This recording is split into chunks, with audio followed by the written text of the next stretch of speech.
السلام علیکم پیارے عزیز دوستو، امید کرتا ہوں آپ سبھی خیر و عافیت سے ہوں گے۔ پیارے دوستو، آج کی ویڈیو میں ہم بات کریں گے کہ کس طرح دعا کریں، یعنی دعا کرنے کا صحیح طریقہ کیا ہے جس سے ہماری دعا قبول ہو۔ کافی لوگوں کا دعا مانگنے کا طریقہ صحیح نہیں ہوتا اور ترتیب کے حساب سے نہیں ہوتا، جو کہ بہت ضروری ہے دعا کی قبولیت کے لیے، کیونکہ ہم چاہتے ہیں کہ ہماری دعائیں جلد قبول ہو، ہماری دعاؤں میں اثر ہو۔ تو دعائیں اثر کب دکھاتی ہے؟ جب ہم دعاؤں کو بہت ترتیب کے ساتھ اور جیسے کرنی چاہیے اس طریقے سے کریں گے تو انشاءاللہ ہماری دعائیں ضرور قبول ہوگی۔ تو بہت چھوٹا سا طریقہ ہے، اگر ہم اسے فالو کریں گے اور پھر اپنی دعائیں اللہ تعالیٰ سے مانگیں گے تو یقیناً ہم اپنی بات کو اللہ پاک سے ضرور منوا لیں گے، کیونکہ اللہ تو چاہتا ہی ہے کہ اس کا بندہ اس سے مانگے، بلکہ اللہ تو ناراض ہوتا ہے جب اس کا بندہ اس سے نہیں مانگتا۔ اللہ تو کہتا ہے کہ اگر تمہارے گھر میں نمک بھی ختم ہو جائے تو بھی اس سے دعا کرو، اگر تمہاری جوتی کا تسمہ بھی ٹوٹ جائے تو اس کے لیے بھی میرے آگے ہاتھ پھیلاؤ۔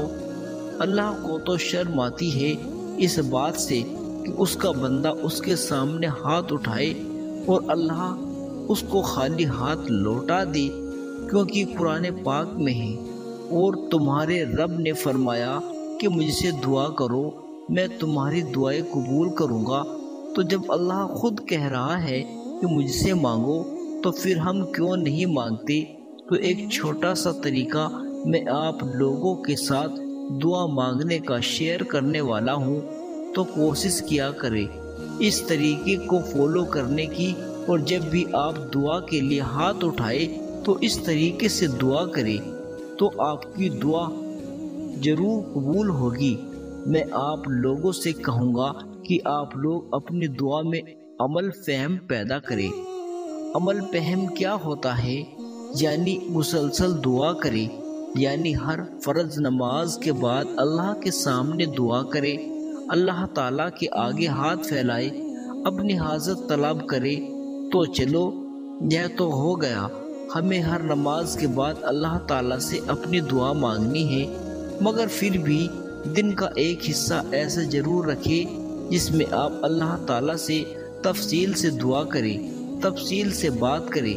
بلکہ میں تو کہوں گا کہ دن کا ایک حصہ ہونے کے بجائے اگر آپ تہجد کے ٹائم پہ اللہ تعالیٰ کے سامنے دعا کے لیے ہاتھ اٹھائیں گے، تہجد پڑھ کر اللہ تعالیٰ سے تفصیل سے دعا کریں گے، دعا خوب گڑ گڑا کر مانگیں گے، کیونکہ تہجد کا وقت ایک ایسا وقت ہوتا ہے جس میں ہمیں کوئی ڈسٹرب کرنے والا نہیں ہوتا، اور اس وقت ہم آرام سے اپنی لمبی لمبی باتیں اللہ تعالیٰ سے کر سکتے ہیں۔ تو جب ہم اللہ تعالیٰ سے مسلسل بات کرتے رہیں گے تو ہمارا کنیکشن اللہ تعالیٰ سے اسٹرانگ ہوگا۔ نمبر 1 تو سب سے پہلی چیز جو دعا کے طریقے میں آتی ہے وہ یہ ہے، آپ نے اپنی دعا کے اول اور آخر، یعنی اسٹارٹ میں اور آخر میں درود شریف پڑھنا ضروری ہے، کیونکہ درود شریف کے بنا ہماری دعا ادھوری ہے۔ کہتے ہیں درود پاک اگر جس دعا پر نہ پڑھی جائے تو وہ دعا زمین اور آسمان کے بیچ میں معلق ہو جاتی ہے، معلق ہو جاتی ہے مطلب رک جاتی ہے، اٹک جاتی ہے، آسمان تک نہیں پہنچ پاتی۔ تو اس لیے آپ نے ہر دعا سے پہلے اور دعا کے آخر میں درود پاک ضرور پڑھنا ہے۔ کوئی بھی درود آپ پڑھ سکتے ہیں، مگر افضل یہ ہے کہ آپ درود ابراہیم پڑھ لیں جو کہ ہم ہر نماز میں پڑھتے ہیں۔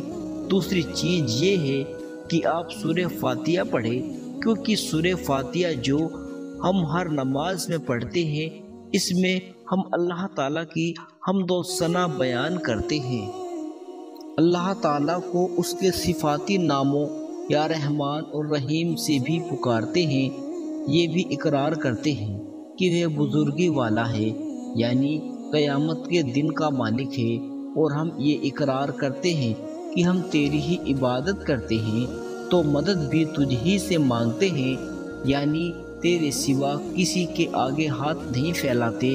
ہمارا پہلا اور آخری سہارا تو ہی ہے، ہم تیرے سوا کسی کا در نہیں کھٹکھٹاتے۔ آگے ہم اللہ تعالیٰ سے ہدایت مانگتے ہیں، اس کے بعد ہم اللہ تعالیٰ سے ہدایت مانگتے ہیں، پھر اس چیز کی دعا کرتے ہیں کہ ہمیں نیک صالح بندوں جیسا بنا۔ نیک بندے کون تھے؟ جیسے انبیاء، اولیاء، صدیقین، شہداء وغیرہ، ان جیسا بنا۔ پھر یہ بھی دعا کرتے ہیں نہ کہ ان جیسا بنا جس پر تیرا غضب ہوا، یعنی جو تیرے غصے کا شکار ہوئے۔ اب اللہ تعالیٰ کے غصے کا شکار کون لوگ ہوئے تھے؟ قوم نوح، قوم عاد اور قوم سمود، اس کے علاوہ بنی اسرائیل، تو یہ سب اللہ تعالیٰ کے غصے کا شکار ہوئے تھے۔ تو ہم اللہ تعالیٰ سے دعا کر رہے ہیں اللہ تعالیٰ ہمیں ان جیسا نہ بنانا، اور پھر آگے کہہ رہے ہیں نہ ہی گمراہ جیسا بنا۔ تو ٹھیک ہے، ہم نے سورہ فاتحہ میں اللہ تعالیٰ سے یہ دعا کی، تو پھر یہ سورہ فاتحہ ہے، تو اس میں ہم اللہ تعالیٰ کے حمد و ثنا بھی بیان کر رہے ہیں۔ تو ٹھیک ہے، درود شریف کے بعد ہمیں اللہ تعالیٰ کی حمد و ثنا بھی بیان کرنی ہے۔ آپ نے سورہ فاتحہ کو بھی اپنی دعا میں ضرور شامل کرنا ہے۔ اس کے بعد سورہ فاتحہ پڑھنے کے بعد آپ اللہ تعالیٰ کی حمد و ثنا نہ کریں۔ اب وہ کیسے کرے؟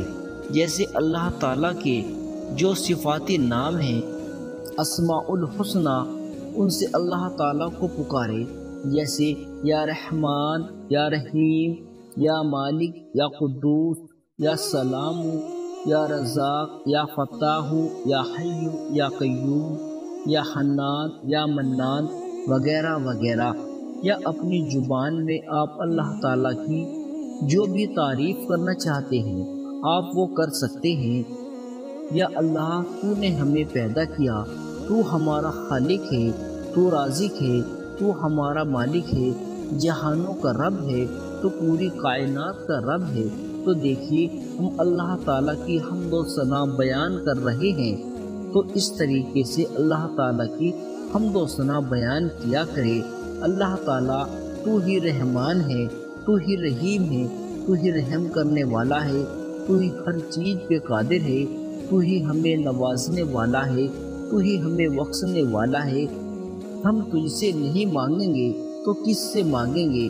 تو ان الفاظ میں اللہ تعالیٰ کے سامنے بے بسی سے ہاتھ پھیلایا کرے، یعنی عاجزی، انکساری اور بے بسی کے ساتھ اللہ تعالیٰ سے اپنی دعا مانگا کرے۔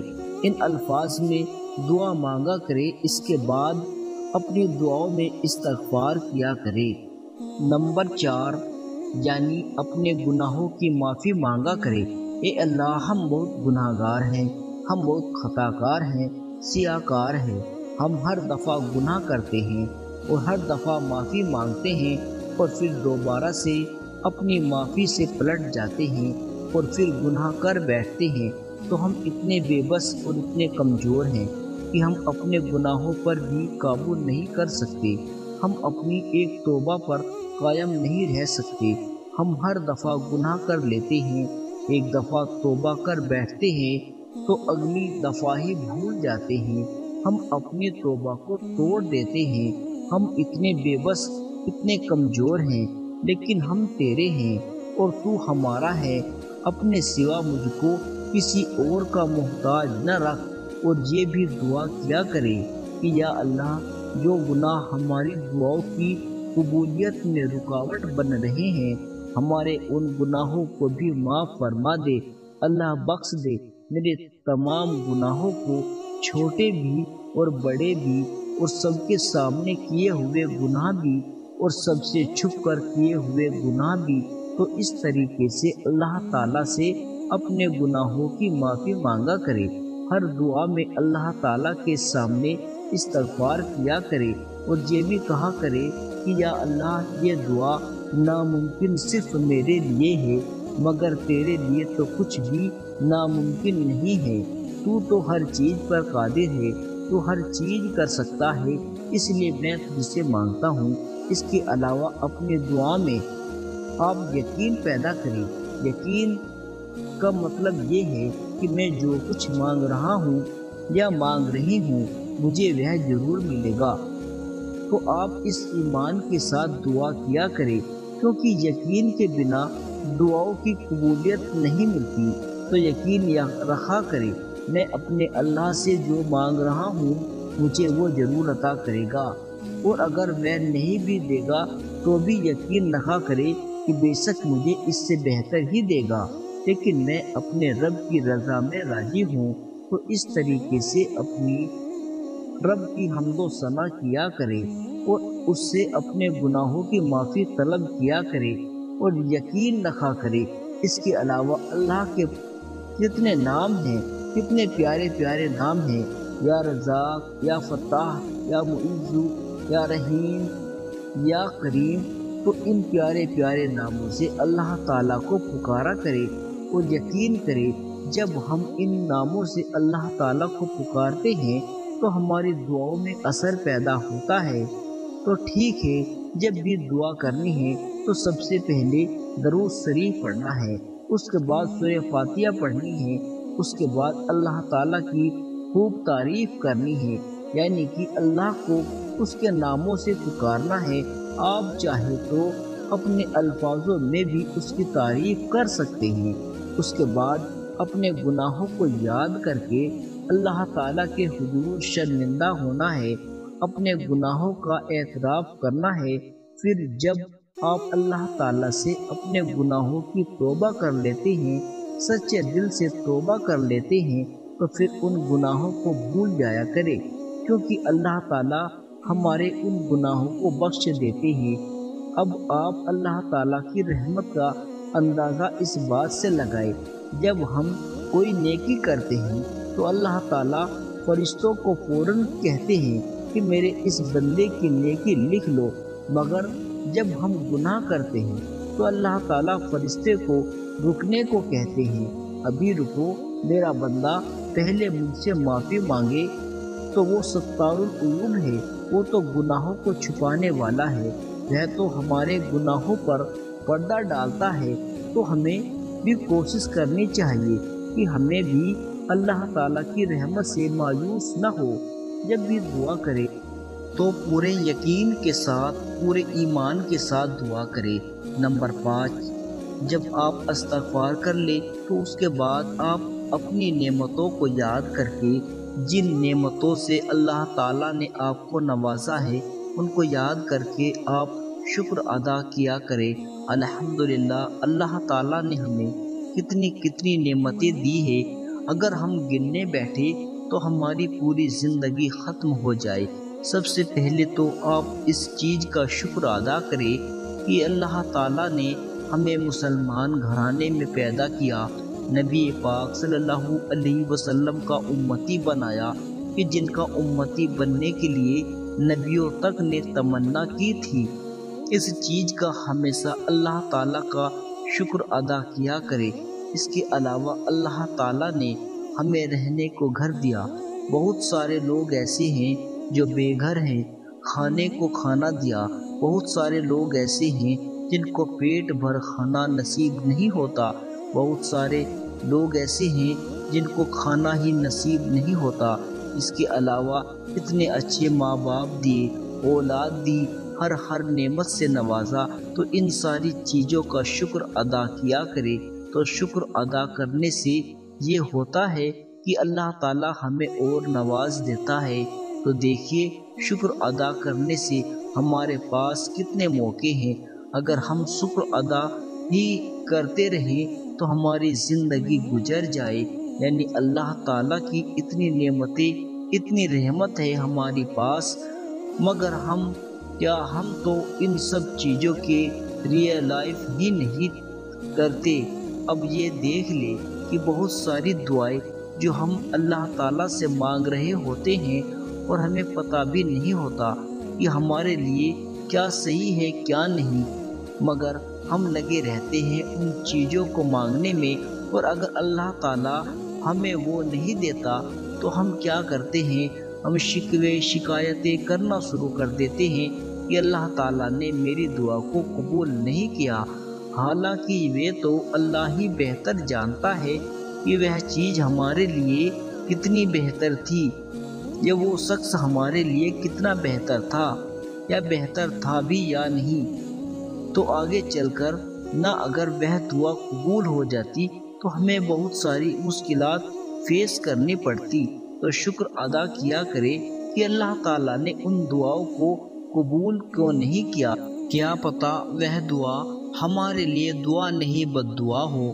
دیکھیے، جب بھی آپ اللہ سے دعا مانگے تو اپنے الفاظ میں دعا مانگا کرے، کیونکہ اس میں نہ بہت شدت ہوتی ہے، مگر کچھ مسنون دعا ہے جو اگر آپ اپنے دعاؤں میں شامل کر لیں گے تو ان کی قبولیت تو الگ ہی ہے۔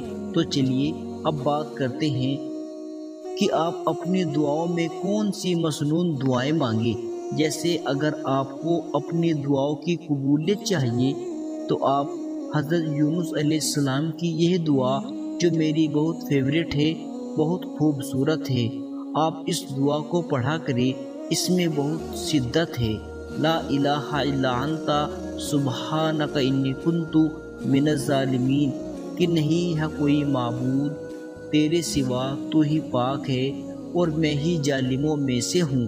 تو ہم سبھی جانتے ہیں کہ حضرت یونس علیہ السلام کی دعا ہے۔ اللہ تعالیٰ خود کہتے ہیں اگر یونس یہ دعا نہیں کرتے تو ہو سکتا ہے کہ وہ قیامت تک اس مچھلی کے پیٹ میں رہتے، یعنی کہ اس دعا میں اتنی طاقت ہے۔ اللہ تعالیٰ نے اتنی نا امیدی کے سچویشن سے حضرت یونس علیہ السلام کو اس دعا کے ذریعے نکال دیا، مگر ہم پر اگر وہ وقت ہوتا تو ہم تو یہ سمجھتے کہ وہ ہماری زندگی کا خاتمہ ہو گیا، مگر نہیں۔ حضرت یونس علیہ السلام کو دیکھیے، انہوں نے کتنے یقین کے ساتھ اللہ تعالیٰ سے یہ دعا مانگی، اور پھر اللہ تعالیٰ نے ان پر رحم کیا، ان پہ کرم کیا اور مچھلی کے پیٹ سے باہر نکال دیا۔ تو اللہ تعالیٰ نے انہیں نکالا اس ناممکن سچویشن سے، اس ناممکن حالات سے نکالا، کیونکہ ناممکن صرف ہمارے لیے ہوتا ہے، اللہ تعالیٰ کے لیے تو کچھ بھی ناممکن نہیں ہے۔ یہ ناممکن لفظ آپ اپنی زندگی سے نکال دیں، کیونکہ ہم جس رب کے بندے ہیں، جس نبی کی امت ہیں، اس رب کی شان تو یہ ہے، اس کے لیے تو کچھ بھی ناممکن نہیں۔ تو یہ بھی سوچا نہ کرے کہ میری دعا قبول ہوگی یا کیسے ہوگی، یا یہ دعا ناممکن ہے۔ دنیا کی باتوں میں مت آیا کرے۔ دیکھیے، دعائیں تو اتنی ہیں، اتنی ساری مسنون دعائیں ہیں جو ہمارے نبی پاک صلی اللہ علیہ وسلم نے بھی ہمیں بتائی ہے۔ تو ہمیں چاہیے کہ ہم ان تمام دعاؤں کو ترجمے کے ساتھ اپنی دعاؤں میں شامل کریں۔ اس کے علاوہ ایک اور یہ ہے، حسبنا اللہ و نعم الوکیل۔ یہ بہت ہی خوبصورت دعا ہے، اسے آپ بار بار پڑھا کریں کہ اللہ تعالیٰ تو ہی ہمارے لیے کافی ہو جا، تو ہی ہمارے ہر معاملے کے لیے کافی ہو جا، ہمارے ہر معاملے کو سنبھال لے۔ جب حضرت ابراہیم علیہ السلام کو آگ میں ڈالا جا رہا تھا تو حضرت ابراہیم علیہ السلام نے یہی دعا کی تھی کہ یا رب تو ہی میرے لیے کافی ہے، تو ہی میرا کارساز ہے، تو میرے سارے معاملات کا ہر چیز کو تو سنبھال لے گا۔ تو اللہ تعالیٰ نے کیا کیا؟ اللہ تعالیٰ نے سنبھالا، اللہ تعالیٰ نے اس آگ کو ٹھنڈا کر دیا، بلکہ ٹھنڈا بھی نہیں بلکہ سلامتی والا کر دیا، کیونکہ ٹھنڈ بھی تو ایسی ہوتی ہے جو ہمیں برداشت نہیں ہوتی۔ تو اللہ تعالیٰ نے اس آگ کو ٹھنڈا بھی نہیں کیا بلکہ اس آگ کو خوشگوار کر دیا۔ تو دیکھیے، دنیا کے سہارے بہت کمزور ہیں، مکڑی کے جالے کی مانند، مگر اللہ کی رسی اتنی مضبوط ہے، اگر ہم اسے پکڑ لیں تو اللہ تعالیٰ ہمیں کبھی بھی نہیں چھوڑے گا، ہمیں سنبھال لے گا۔ یہ دعا پڑھا کرے، حسبنا اللہ و نعم الوکیل۔ تو اس طریقے سے یہ ساری مسنون دعائیں قبولیت کے لیے بہت خوبصورت دعائیں ہیں۔ تو ان تمام دعاؤں کو اپنی زندگی میں اتارے، اللہ تعالیٰ ضرور آپ کی دعاؤں کو قبول کرے گا انشاءاللہ۔